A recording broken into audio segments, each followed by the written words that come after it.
तो दोस्तों, मूवी की शुरुआत होती है पिया नाम की लड़की से, जो कि लंदन में अपना एक खुद का फोटोग्राफी स्टूडियो चलाती है, जिसमें उसके साथ उसका एक सबसे अच्छा दोस्त जय भी काम करता है। अब यहाँ पर पिया को उसकी माँ का कॉल आता है, जिसके बाद पिया फटाफट से अपनी माँ के पास पहुँच जाती है। अब पिया की माँ उसे और अपनी छोटी बेटी सोनल को लेकर बैंक पहुँचती है और उन्हें वहाँ पर रखे जेवरात दिखाती है और कहती है कि ये मैंने तुम दोनों के लिए रखे हुए हैं, जिसमें से वो कुछ सोनल को दे देती है और कहती है कि ये तुम्हारी शादी के लिए है, क्योंकि कुछ ही दिनों में सोनल की शादी होने वाली होती है। और फिर कुछ जेवर वो पिया को देते हुए कहती है कि ये तुम्हारे लिए है, जब भी तुम शादी करोगी ये तुम्हें उस दिन मिल जाएंगे। पर पिया अपनी मॉम से कहती है कि मुझे शादी नहीं करनी, अभी तो मैं बहुत कुछ करना चाहती हूँ, अपने स्टूडियो को और बेहतर बनाना चाहती हूँ, ऐसा काम करना चाहती हूँ जिससे लोग मुझे पहचाने, इसके लिए मुझे शादी या फिर किसी लड़के की जरूरत नहीं है। खैर, फिर हम देखते हैं कि पिया अपने स्टूडियो वापस आ जाती है और यहाँ पर हमें पता चलता है कि पिया ने ये स्टूडियो लोन पर लिया है और बैंक वाले उसे बार बार नोटिस भेज रहे हैं, क्योंकि उसने अब तक स्टूडियो का लोन नहीं चुकाया है, जो कि पिया के लिए एक बहुत बड़ी टेंशन थी। लेकिन इससे भी बड़ी टेंशन तो ये थी कि उनका स्टूडियो कुछ खास नहीं चलता था, उनका खुद का खर्चा निकालना तक मुश्किल रहता है, तो वो बेचारी लोन कहाँ से चुकाए। उसके बाद वो यहाँ पर जय को बैंक में रखे हुए जेवरों के बारे में बताती है और कहती है मॉम ने मेरे लिए कुछ जेवर रखे हुए हैं और उनसे हमारा लोन भी चुक जाएगा, लेकिन वो जेवर मुझे तभी मिलेंगे जब मैं शादी करूंगी। अब इस पर जय कहता है तो चलो इसमें देर किस बात की, तुम्हारे लिए बढ़िया सी डेट देखते हैं। जिसके बाद दोनों ही एक पेंटिंग शो में चले जाते हैं और अब यहाँ पर पिया जय को अपने पहले प्यार के बारे में बताती है, वो भी जब वो स्कूल में थी।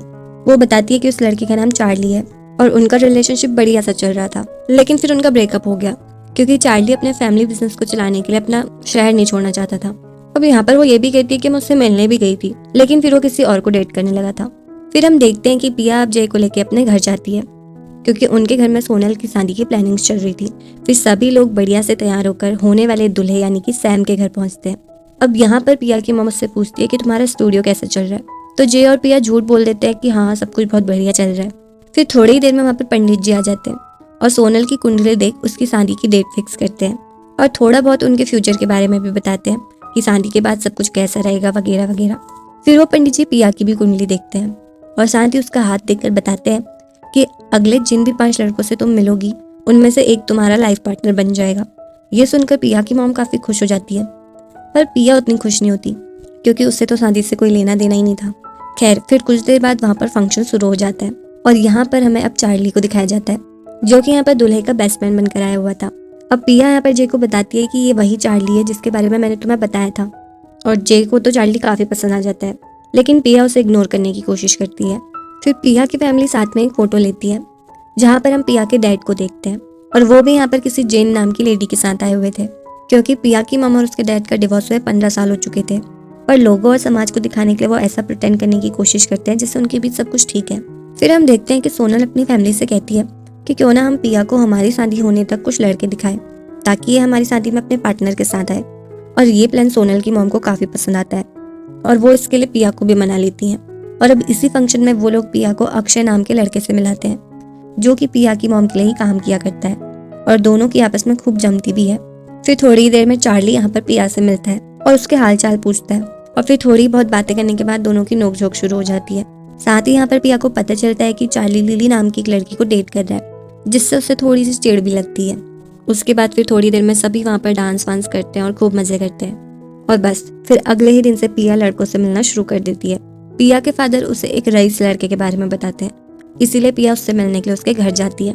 घर देखकर तो पिया काफी इम्प्रेस होती है, पर जब वो लड़के से मिलती है तो वो एक नंबर का पोपट निकलता है और उसकी हरकतें देखकर तो उसे बिल्कुल भी पसंद नहीं आता, इसीलिए वो वहाँ से वापस आ जाती है। फिर हम देखते हैं कि सोनल पिया को कॉल करके बताती है कि कल उसके स्टूडियो में चार्ली आने वाला है, क्योंकि दुल्हन की बहन और दूल्हे के दोस्त को कुछ ड्यूटीज दी गई हैं, जिसके लिए उन्हें साथ में कुछ तैयारी करनी है। फिर तभी पिया को उसकी मॉम का कॉल आता है और वो उससे कहती है कि मैं एक लड़के को भेज रही हूँ, जाकर उससे मिल लेना। और बस फिर क्या ही था, पिया उस लड़के से मिलने पहुंच जाती है। पर यहाँ पर वो देखती है कि वो लड़का और कोई नहीं बल्कि अक्षय ही है, जिससे वो पहले ही मिल चुकी है। और ये देख पिया काफी खुश भी होती है, क्योंकि उसे अक्षय पहले भी काफी अच्छा लगा था। फिर दोनों ही घूमते फिरते बातें करना शुरू कर देते हैं और पिया को उसकी बातें काफी अच्छी लगती हैं। साथ ही वो उसकी काफी फोटोज भी क्लिक करती है और वो पिया को इतना पसंद आ जाता है कि वो उसे किस कर लेती है। और बस यहाँ पर ये लड़के का भांडा फोड़ हो जाता है, क्योंकि किस करते समय अक्षय गलती से पिया की मॉम का नाम ले लेता है और ये सुनकर पिया काफी शॉक हो जाती है। वो उससे पूछती है कि तुमने अभी अभी मेरे मॉम का नाम लिया, पर क्यों, क्या तुम मेरी मॉम को पसंद करते हो? जिस पर अक्षय बड़े ही डरे सहमे बताता है कि हाँ लगता तो है कि शायद मुझे तुम्हारी मॉम के साथ काम करते करते उनसे प्यार हो गया है। और ये सुनने के बाद तो पिया क्या ही करती, वो तो एकदम सदमे में ही पहुंच जाती है और गुस्से में वहां से चली जाती है। अब अगले दिन उनके स्टूडियो में चार्ली पहुंचता है और उसे दिखाने के लिए पिया और अजय बिजी होने की एक्टिंग करने लगते हैं। फिर वो चार्ली से मिलती है और उसे अपना स्टूडियो दिखाती है और उसके कहने पर वो चार्ली की कुछ फोटोज भी क्लिक करती है। अब यहाँ पर चार्ली फोटोज क्लिक कराते समय पिया को अपने दिल की बात बताता है और कहता है कि मैं अब भी तुम्हारे बारे में सोचता हूँ, मैं तुम्हें भूल नहीं पा रहा हूँ। पर यह सुनने के बाद भी पिया कुछ भी रिएक्ट नहीं करती। फिर तभी अचानक से पिया को आइडिया आता है कि वो अपनी बहन और जीजू को गिफ्ट के तौर पर एक फोटो एल्बम बना कर देगी जिसमें उनके बचपन की फोटोज भी होंगी। अब चार्ली इस पर कहता है कि हाँ ये बहुत अच्छा आइडिया है और इसमें काफी खर्चा भी आएगा, तो वो खर्चा मैं उठाने के लिए तैयार हूँ। पर पिया उसको इसके लिए मना कर देती है। पर चार्ली कहता है कि सोनल ने खुद कहा है कि इसमें हम दोनों को मिलकर काम करना है। पर पिया कहती है कि वो मेरी बहन है और मैं उससे इस बारे में बात कर लूंगी, जिसके बाद चार्ली वहां से चला जाता है। अब इसके बाद पिया यहाँ पर सोनल के कहने पर अपनी तीसरी डेट से मिलने पहुंचती है, पर इसके साथ भी पिया की कुछ खास नहीं जमती। उसके बाद हम पिया को चार्ली के साथ देखते हैं और यहाँ पर अब दोनों की पुरानी बातों को लेकर कुछ बहस शुरू हो जाती है। चार्ली कहता है कि क्या तुम्हें याद है, तुमने मुझसे एक वादा किया था कि तुम अपनी यूनिवर्सिटी से लौटने के बाद मेरे साथ रहोगी, पर तुम अपना वादा भूल गई। साथ ही तुमने ये भी प्रॉमिस किया था कि तुम्हारी ग्रेजुएशन कंप्लीट होने के बाद तुम 21वें बर्थडे पर मुझसे मिलने वाले ना होगी, पर तुम वहां भी नहीं आई। मैंने तुम्हारा इंतजार किया था। और इसी तरह इनकी काफी लंबी चौड़ी बहस होती है। लेकिन तभी वहां पर हम लिली को भी देखते हैं जो कि अचानक से उठ जाती है और कहती है कि तुम्हारे बीच में जो कुछ भी है या जो भी था या जो भी हो रहा है इसे सुलझा लो, क्योंकि तुम दोनों साथ में काफी क्यूट लगोगे। जिसके बाद लिली और पिया दोनों ही कार से उतरकर वहां से चले जाते हैं। फिर हम देखते हैं कि अब फाइनली इनके घर पर मेहंदी फंक्शन होता है, जिस पर पिया काफी सीन क्रिएट कर देती है। वो अपनी मॉम से कहती है कि मेरे साथ सब कुछ बेकार चल रहा है। पहले डैड ने मुझे एक लड़का दिखाया, वो भी बकवास। फिर आपने जो दिखाया वो तो खुद आपको ही पसंद करता है, और जो तीसरा देखा वो तो और भी नमूना निकला, और अब तो मेरे हाथ से मेरा स्टूडियो भी जाने वाला है। अब ये सुनते ही पिया की मॉम एकदम हैरान होती है और कहती है कि ये तुम क्या कह रही हो, तुम्हारा स्टूडियो तो एकदम बढ़िया चल रहा था ना। पर पिया अब यहाँ पर उनको सब कुछ सच बता देती है और कहती है कि कुछ भी सही नहीं चल रहा है और मैं अभी तक लोन भी नहीं चुका पाई हूँ। अब ये सुनकर सोनल कहती है कि तुमने मुझे क्यों नहीं बताया, मैं तुम्हारी हेल्प कर देती। पर पिया और भी उस पर ही उल्टा गुस्सा करने लगती है और उससे बुरा भला कहने लगती है कि तुम क्या खाक मेरी मदद करती वगैरह वगैरह, जिससे यहाँ पर सोनल को बहुत बुरा लग जाता है और वो पिया को वहाँ से चले जाने को बोलती है। साथ ही अपनी शादी में आने के लिए भी मना कर देती है। फिर अगले दिन जे पिया से पूछता है कि मेहंदी फंक्शन कैसा रहा, तो पिया उसे अपने सारे कर्म कांडों के बारे में बताती है। फिर जे उससे कहता है लो फिर से बैंक का नोटिस भी आया है।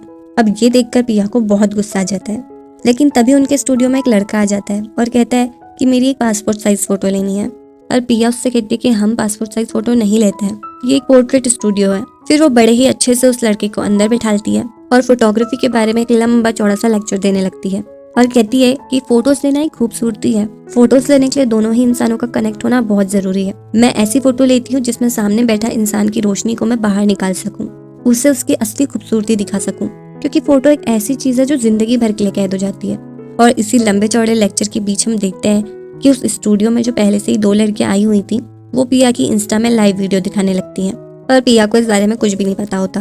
फिर अपना लेक्चर खत्म करके वो सभी को अपने स्टूडियो के पोस्ट कार्ड देती है और कहती है कि इन्हें अपने आसपास के लोगों में भी दे देना और उनसे कहना कि कभी यहाँ पर 9th मंडाला स्टूडियो हुआ करता था।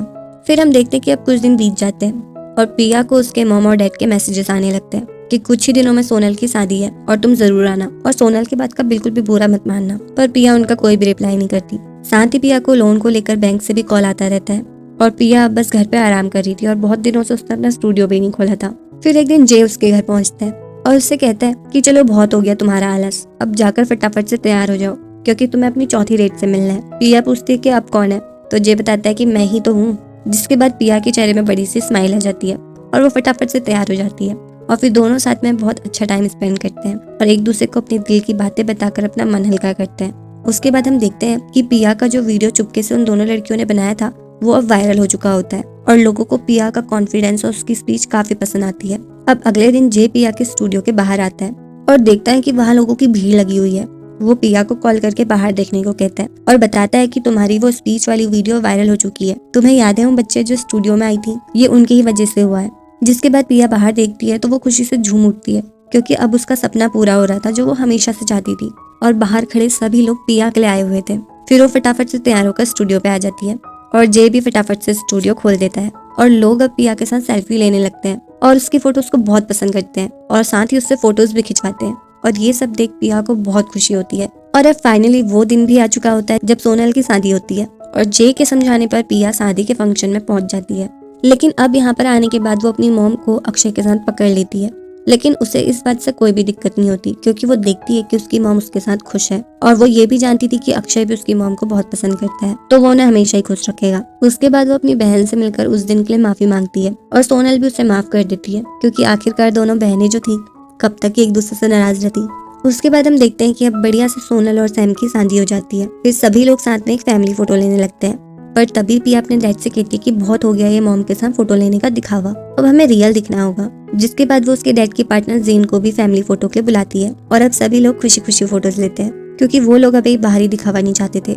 उसके बाद शाम को पार्टी में जे भी पहुंचता है और वो पिया को बताता है कि अगले 3 महीनों के लिए वो दोनों अब बुकिंग पर है और अब वो बहुत बिजी रहने वाले हैं। ये सुनकर पिया काफी खुश हो जाती है। फिर वहीं उनके पंडित जी पिया के पास आकर पूछते हैं कि तुम्हें तुम्हारा पार्टनर अब तक मिला कि नहीं, तो पिया कहती है अभी तक तो नहीं। तो पंडित जी बोलते हैं कि कोई बात नहीं, जल्दी मिलेगा। जिसके बाद पिया की नजर चार्ली पर पड़ती है और वो भागती हुई उसके पास जाती है और उसे अपनी दिल की सारी बात बोल डालती है और हर एक पुरानी चीजों के लिए माफी मांगती है क्योंकि कहीं ना कहीं वो हमेशा से ही चार्ली को ही चाहती थी और उसे फिर से डेट के लिए पूछती है। और बस फिर क्या ही था, चार्ली तो हमेशा से यही चाहता था, तो वो भी उसे हाँ बोल देता है और उन दोनों को इस तरह से साथ देख उनकी फैमिली को भी काफी खुशी होती है।